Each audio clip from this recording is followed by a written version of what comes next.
इस लेक्चर में हम स्टार्ट करेंगे with chapter number 1 of first year NMD CAT course that is fundamental concepts. So fundamental concepts में हम सारे बेसिक कॉन्सेप्ट्स और स्टेक्योमेट्री को कवर करेंगे। So let's begin. The first concept that we are going to cover in fundamental concepts is the concept of atom. Now the word atom has been derived from a Greek word called atomos. Now this word atomos means indivisible, यानी वो चीज़ जो divide ना हो सके। Now talking about old times, तो old times में हमारे पास जो साइंस का स्कोप था वो ये था कि हमारे पास उस ज़माने में साइंटिस्ट नहीं बल्कि फ़िलासफ़र्स हुआ करते थे। फ़िलासफ़र्स क्या किया करते थे, अपने इर्द गिर्द जितनी भी चीज़ें थीं उनको ऑब्ज़र्व करते थे और उस ऑब्ज़र्वेशन का कोई ना कोई इन्फ्रेंस या रिज़ल्ट निकालते थे। इसी तरह हमारे पास एक डेमोक्रिटस नाम का फ़िलासफ़र था जो कि ग्रीस से ताल्लुक़ रखता था। डेमोक्रिटस ने अपने इर्द गिर्द की चीज़ों को जब ऑब्ज़र्व किया तो ही फाउंड आउट कि हमारे पास जितनी भी बड़ी चीज़ें हैं वो ऐसे ही नहीं बनी बल्कि they are composed of smaller and smaller units. अगर हम किसी भी बड़ी चीज़ को उठा के ब्रेक करें तो आखिर में हमें एक ऐसी चीज़ मिलेगी जो कि मज़ीद ब्रेक नहीं हो सकेगी, जो कि इनडिविजिबल होगी। ऐसे स्मॉलेस्ट पार्टिकल को उसने नाम दिया atom. According to the concept of Democritus, atom is the smallest particle of matter. Now for a long period of time यही concept चलता रहा atom के बारे में। फिर हमारे पास डाल्टन ने एक एटॉमिक थ्योरी डेवलप की। डाल्टन की एटॉमिक थ्योरी में क्या चीज़ थी? डाल्टन की एटॉमिक थ्योरी में ये हमारे पास कॉन्सेप्ट था कि हमारे पास जो डिफरेंट एलिमेंट्स हैं उनके अपने अपने एटम्स हैं। Every element has its own atoms. For example अगर हम बात करते हैं कार्बन की, तो कार्बन के अपने एटम्स होंगे जिनकी प्रॉपर्टीज़ डिफरेंट हैं। जबकि अगर हम नाइट्रोजन की बात करें तो नाइट्रोजन के अपने एटम हैं जिनकी प्रॉपर्टीज़ डिफरेंट हैं। तो डाल्टन की एटॉमिक थ्योरी में ये इम्पॉर्टेंट पोस्टुलेट्स था कि हमारे पास जितने भी एलिमेंट्स हैं उनके एटम्स एक दूसरे से डिफरेंट हैं और हर एलिमेंट को million of same type of atoms जो हैं वो कंपोज करके फॉर्म करते हैं। Then as the time passed हमारे पास एटम की ये डेफिनेशन तो चलती रही, लेकिन जब हमारे पास साइंस इतनी इवॉल्व हो गई कि वो माइक्रोस्कोपिक लेवल पे चली गई, तो माइक्रोस्कोपिक लेवल पे जाने के बाद एटम के अंदर से इलेक्ट्रॉन, प्रोटॉन, न्यूट्रॉन और इस तरह के hundreds of other types of particles की डिस्कवरी हुई जिनको सब एटॉमिक पार्टिकल्स कहा जाता है। तो जब एटम के अंदर से मज़ीद पार्टिकल्स की डिस्कवरी हुई तो डेमोक्रिटस की डेफिनेशन को मेंटेन रखना मुश्किल हो गया कि atom is the smallest particle of matter. ऐसा नहीं था, क्योंकि एटम के अंदर मज़ीद छोटे पार्टिकल्स मौजूद थे। एटम को डिफ़ाइन किया गया, ये स्मॉलेस्ट पार्टिकल तो है लेकिन ये वो स्मॉलेस्ट पार्टिकल है which can independently take part in a reaction.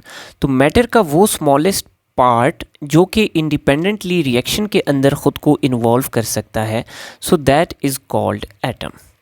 Now अगर हम एटम के साइज़ की बात करें तो हमारे पास एटम का जो डायामीटर है it ranges from 2 × 10 raised to the power -10 metre. तो एटम्स के साइज़ रेंज करते हैं 2 × 10 raised to the power -10 metre which is equal to 2 angstroms और 0.2 न्यूटन मीटर। अगर हम एक फुल स्टॉप की बात करें तो a full stop might contain 2 million atoms in it. This question was asked in previous NMD CAT exam. और अगर हम एटम्स के मैस की बात करें तो एटम्स के मैसेज रेंज करते हैं from 10 raised to the power -27 kg up to 10 raised to the power -25 kg. Now we move towards the concept of atomic number and atomic mass.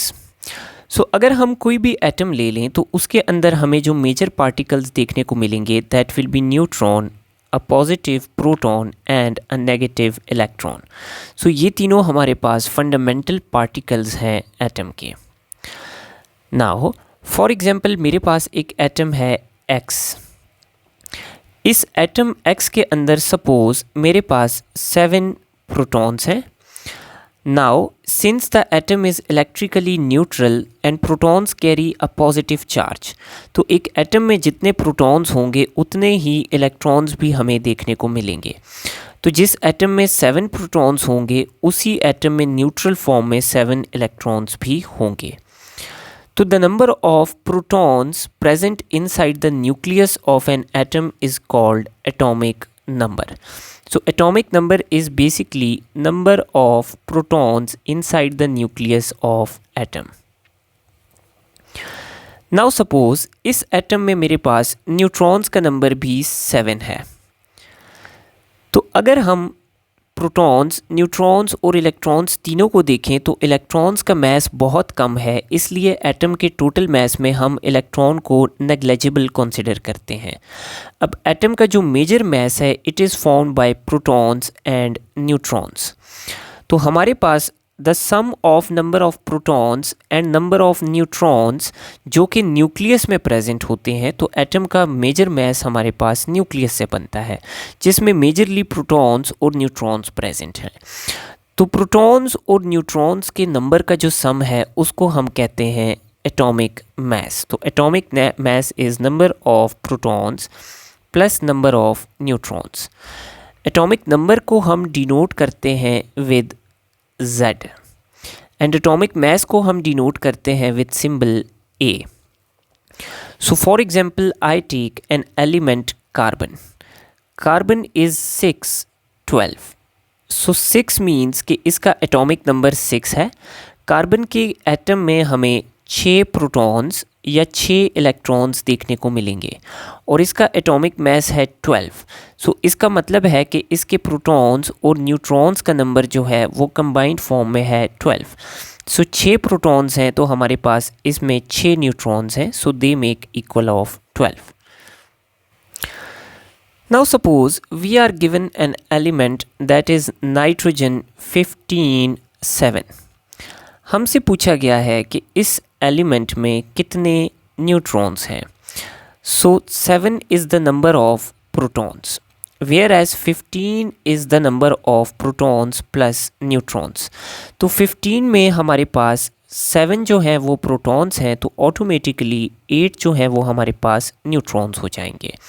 So once we know the atomic number and atomic mass, we can calculate the number of neutrons present inside an atom. Now अगर हम किसी element की जगह किसी compound को ले लें, for example we take carbon dioxide. If someone asks कि हमारे पास कार्बन डाइऑक्साइड में टोटल नंबर ऑफ इलेक्ट्रॉन्स कितना है, टोटल नंबर ऑफ प्रोटॉन्स कितना है और टोटल नंबर ऑफ न्यूट्रॉन्स कितना है, so how do we calculate. So carbon dioxide में एक कार्बन है और 2 ऑक्सीजन है। सो हर कार्बन का एटॉमिक नंबर है 6, ऑक्सीजन का एटॉमिक नंबर है 8। सो अगर हम टोटल नंबर ऑफ इलेक्ट्रॉन्स या प्रोटॉन्स कैलकुलेट करें तो it will be equal to 22। Now अगर हमें नंबर ऑफ़ न्यूट्रॉन्स कैलकुलेट करने पड़ें तो नंबर ऑफ़ न्यूट्रॉन्स को हम कैसे कैलकुलेट करेंगे। तो कार्बन का एटॉमिक मैस है 12, तो 12 माइनस 6 यानी 6 न्यूट्रॉन्स हैं कार्बन में। इसी तरह ऑक्सीजन का एटॉमिक मैस है 16, तो 16 में से हम 8 माइनस करेंगे तो 8 न्यूट्रॉन्स हैं हर ऑक्सीजन में। तो हमारे पास टोटल नंबर ऑफ़ न्यूट्रॉन्स भी 6 + 8 + 8 यानी 22 के बराबर आ जाएगा। और अगर हमसे पूछें कि इसका मैस, टोटल मैस कितना है, तो कार्बन का मैस है 12 और हर ऑक्सीजन का मैस है 16, so it becomes equal to 44।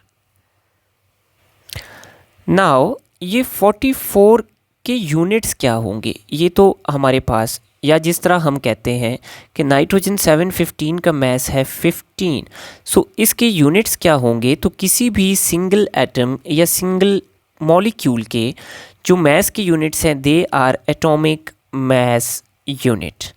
Now keep in mind that 1 atomic mass unit is equal to 1.661 into 10 raised to the power minus 27 kg. Now we see the concept of relative atomic mass. सो जब कभी हम किसी चीज़ को relative लेते हैं तो उसके लिए हम एक स्टैंडर्ड सेट करते हैं जिसकी रिलेशन में हम बाकी चीज़ों को मेजर करते हैं. सो एटॉमिक मास का जो हमारे पास स्टैंडर्ड सेट है दैट इज़ कार्बन 612. तो अगर हम किसी एलिमेंट के एटम को कार्बन के एटम के साथ कंपेयर करें तो कार्बन के एटम के साथ कंपैरिजन के बाद उसका जितना मास बनेगा उसको कहेंगे relative atomic mass. So carbon के एक एटम का मास है 12 एटॉमिक मास यूनिट. सो इसके साथ हम किसी भी और एलिमेंट के मास को कंपेयर करेंगे तो उसको हम कहेंगे रिलेटिव एटॉमिक मास.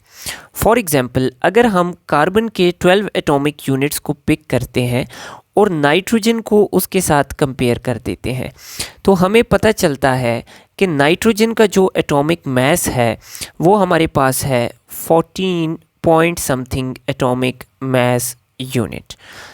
सो ये जो हमने नाइट्रोजन का एटॉमिक मास मेजर किया है ये कार्बन के एटॉमिक मास के कंपैरिजन में हमने मेजर किया है.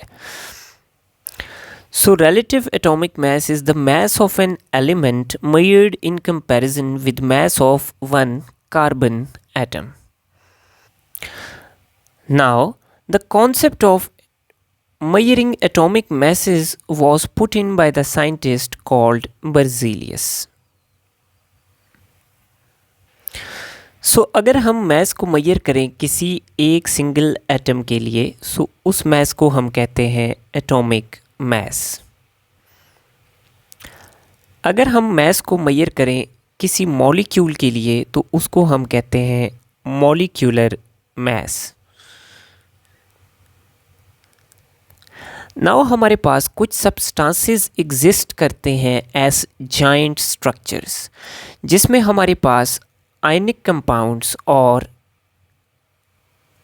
कोवलेंट सॉलिड्स आ जाते हैं.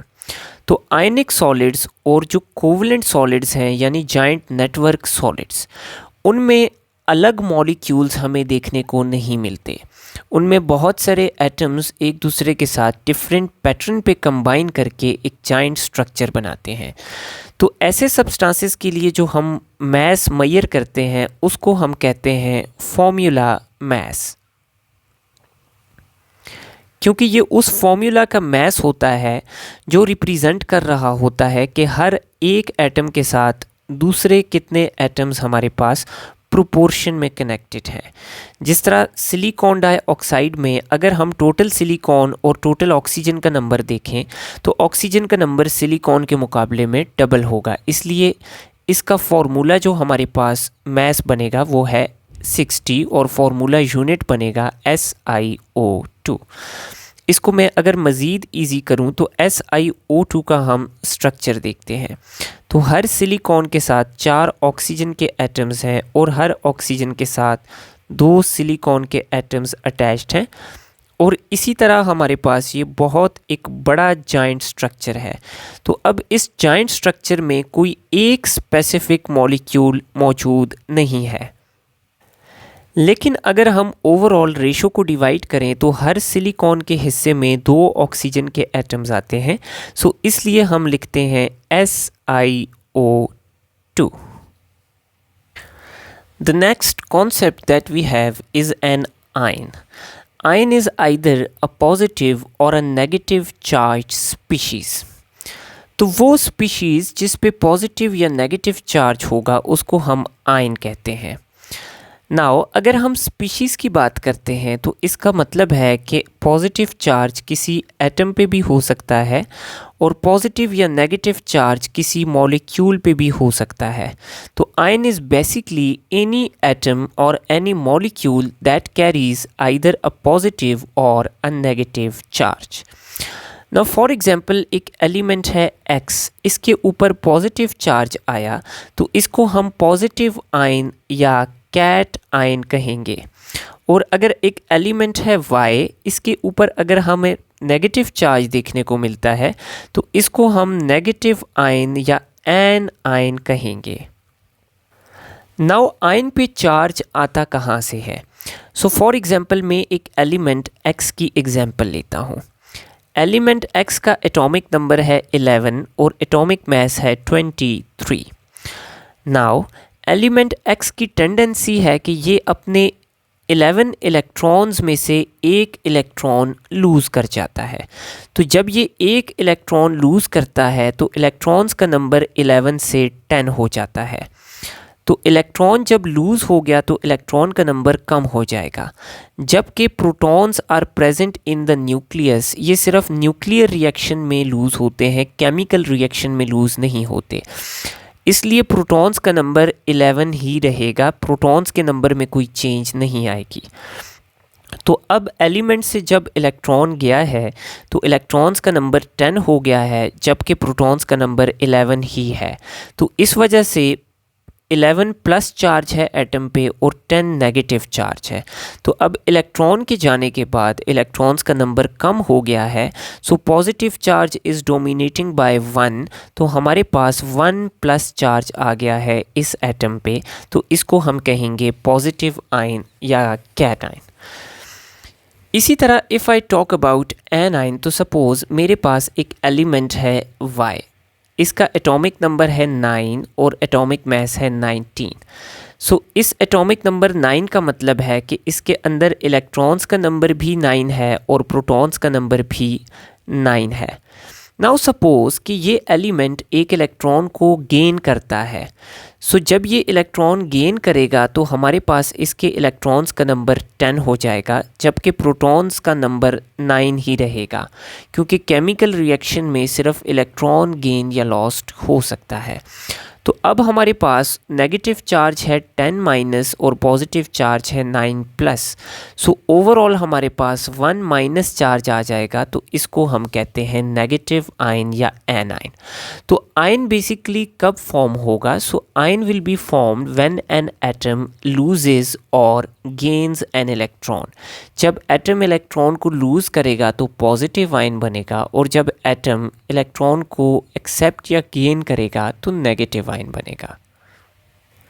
सो अगर हम एलिमेंट्स की बात करें तो एलिमेंट्स में हमारे पास यूजुअली जो मेटल एलिमेंट्स हैं they have tendency to lose electrons. Metals usually electrons lose करते हैं। सो देयरफॉर मेटल्स यूजुअली हमारे पास पॉजिटिव आयंस या कैट आयंस फॉर्म करते हैं। For example sodium electron lose करके 1 positive ion, magnesium 2 electrons lose करके Mg2 पॉजिटिव आयन, और एल्यूमिनियम 3 इलेक्ट्रॉन्स लूज़ करके Al3 पॉजिटिव आयंस बनाता है।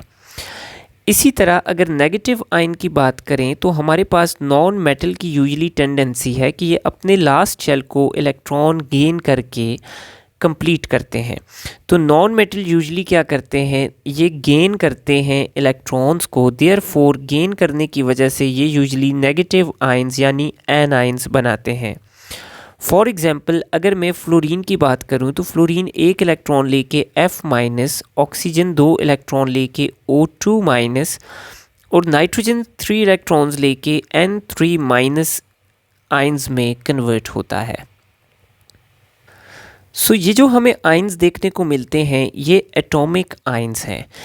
आयंस हमारे पास मॉलिक्यूल के भी हो सकते हैं जिनको हम कहते हैं मॉलिक्यूलर आयंस।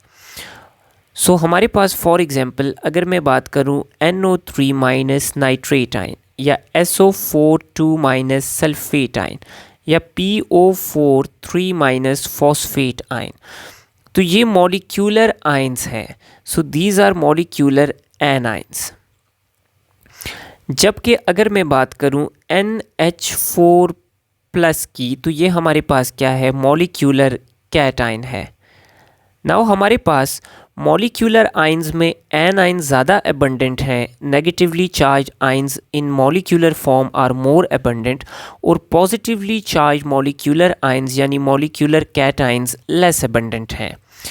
हम किसी भी मॉलिक्यूल को कैटाइन में कन्वर्ट भी कर सकते हैं।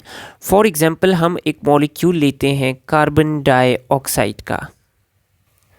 अगर हम इसके ऊपर स्ट्रॉन्ग बीम ऑफ रेडिएशन या फास्ट मूविंग इलेक्ट्रॉन्स को थ्रो करते हैं, तो रेडिएशन या इलेक्ट्रॉन्स को जब हम इस मॉलिक्यूल पे थ्रो करेंगे तो हमारे पास इसके जो अपने इलेक्ट्रॉन्स हैं वो बाहर चले जाएंगे और ये कन्वर्ट हो जाएगा इनटू पॉजिटिव मॉलिक्यूलर आयन। तो हम किसी भी मॉलिक्यूल को गैसियस फेज में लेके उसके मॉलिक्यूल के थ्रू रेडिएशन या इलेक्ट्रॉन्स को पास करके उस गैसियस मॉलिक्यूल के इलेक्ट्रॉन्स को नॉकआउट कर सकते हैं, जिसकी वजह से वो पॉजिटिव आयन में कन्वर्ट हो जाता है।